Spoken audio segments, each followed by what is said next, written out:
We heard this morning in Andy's opening that there are some of these black box issues that go along with food and the animal ag industries. One of those being the transportation sector.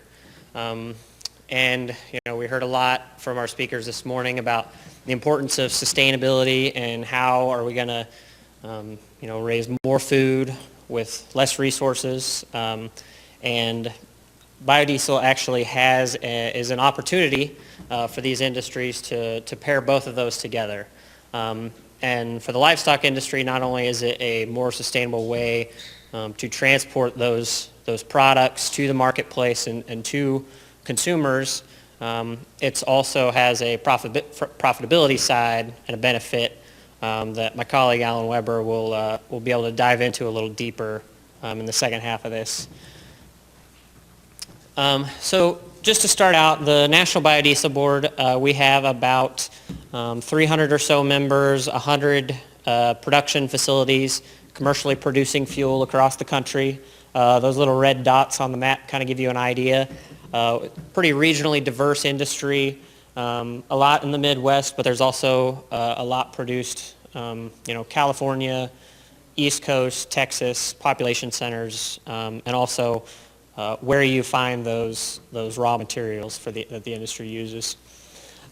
Give you a snapshot of where the industry has come from. That's millions of gallons. So about 10 years ago, a very, very small production capacity of a little over 100 million gallons. That 1.8, 1.75 billion gallons of production equates to about 5% of the on-road diesel fuel market.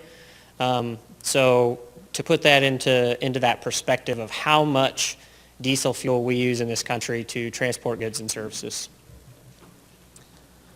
Some of the benefits of biodiesel definitely come from those sustainability aspects. So it's cleaner burning, it's a renewable resource. When you think about our current transportation infrastructure, it's set up on fossil fuels. And those reasons for that changing climate that we heard earlier this morning really come into play because if you think about it, fossil fuels are carbon that has been sequestered over millions and millions of years of Earth's history, put deep down into the ground, and what we're doing is we're taking those up out of the ground and releasing them up into Earth's atmosphere.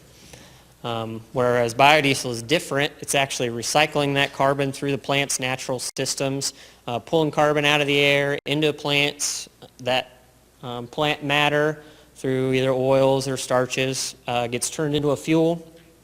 So when that fuel is burned, that carbon is just making a loop. So it was already in the atmosphere before. So we're able to replace millions of gallons of that fossil carbon that we'd be pumping into the atmosphere otherwise.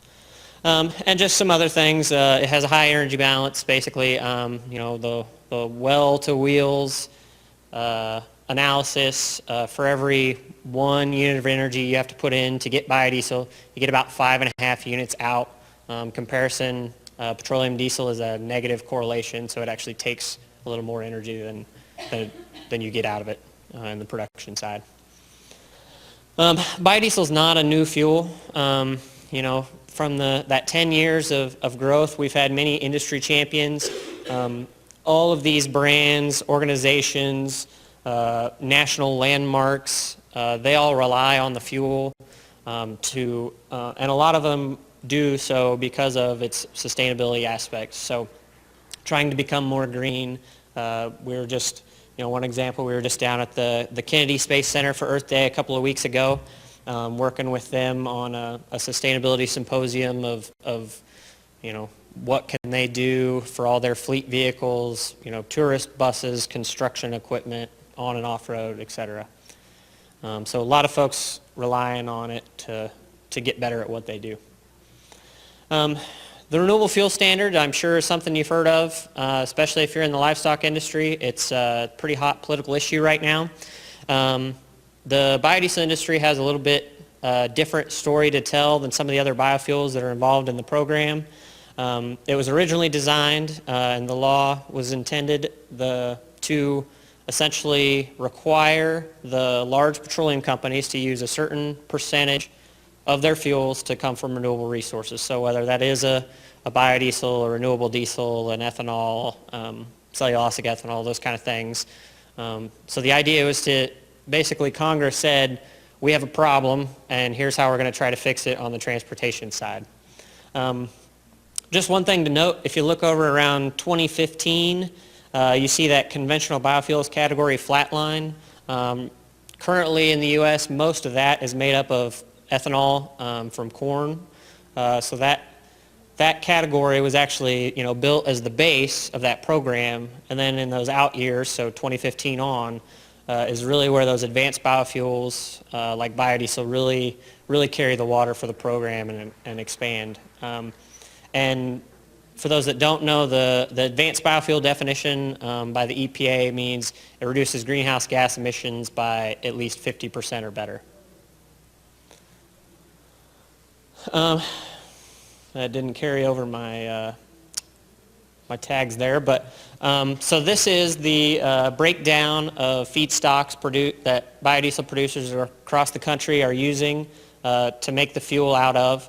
That's one of the cool benefits for me and interesting aspects that make biodiesel a bit unique is that it comes from so many different things.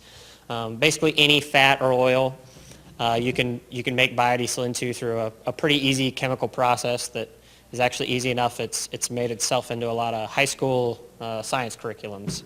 So it's a pretty easy and safe process. But the green category, that's about 50% of that, is from soybean oil.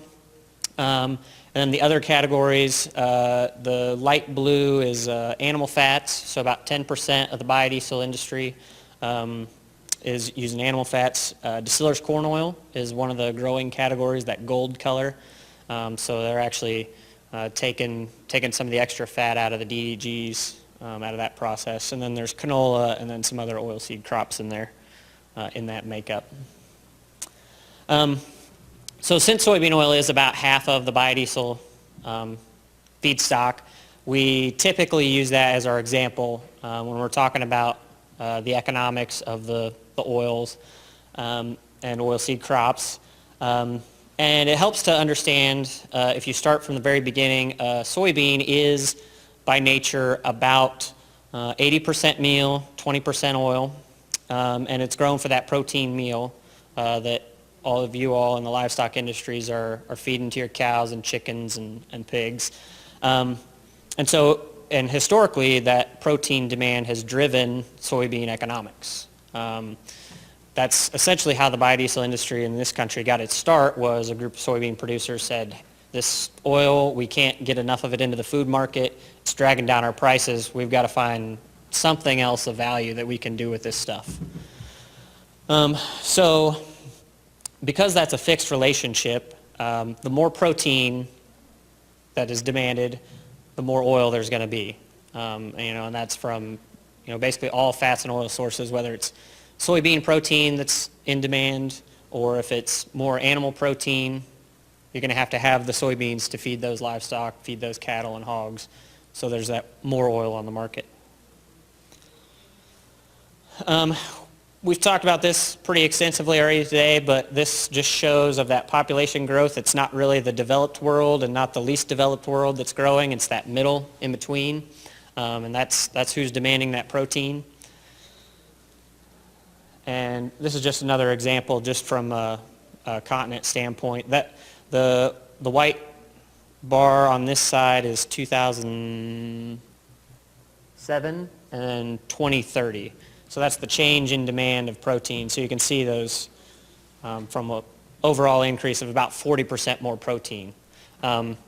So theoretically, if the economics of how soybeans worked were in reverse and oil was the driving market or driver of those soybean prices, as this demand for that protein is going up, that means there's more oil to use too. And so those are locked together. And Alan's going to talk a little bit about why that's important here in the second half. So this is one of the absolute most common myths that we hear, is that, we go to some some event, some sustainability forum, or whatever the case may be, and they say, well, you're not doing things right because we've got to feed all these people, and you can't be putting this stuff in our fuel tanks because we should be eating it. Well, again, like was mentioned in the session before, those negative points are just so much easier to say in sound bites, and you have to get into a little more explanation of why that's not the case. And really what we're doing here, our friends in the soybean world call it the miracle bean, and it's for a reason. That crop allows us to efficiently grow food, feed, fiber, fuel, all on the same acre. So instead of having to grow one crop for food, one crop for fuel to be able to get that growing food demand to markets and to the countries that need it more efficiently, soybeans actually allow us to do that all together in one spot. And it really all just comes back to our reliance on liquid fuels. The heavy-duty transportation, planes, trains, trucks, goods and services, everything we have, every consumer good that we carry around in our pockets got to us somehow, and it got to us most likely on a diesel truck. So to continue to grow the food that we need to feed the world, we also have to grow those other resources that are demanded. So that does include fuel, and biodiesel gives us an option to do that that's more sustainable, it's better for the economics, and it's reducing our impacts on the environment. So that's just a little bit of an overview about the industry, and then I'll kick it over to Alan now. He's going to get into a little more of the in-depth economics and the profitability and how those soybean meal oil economics impact you all as livestock producers. So.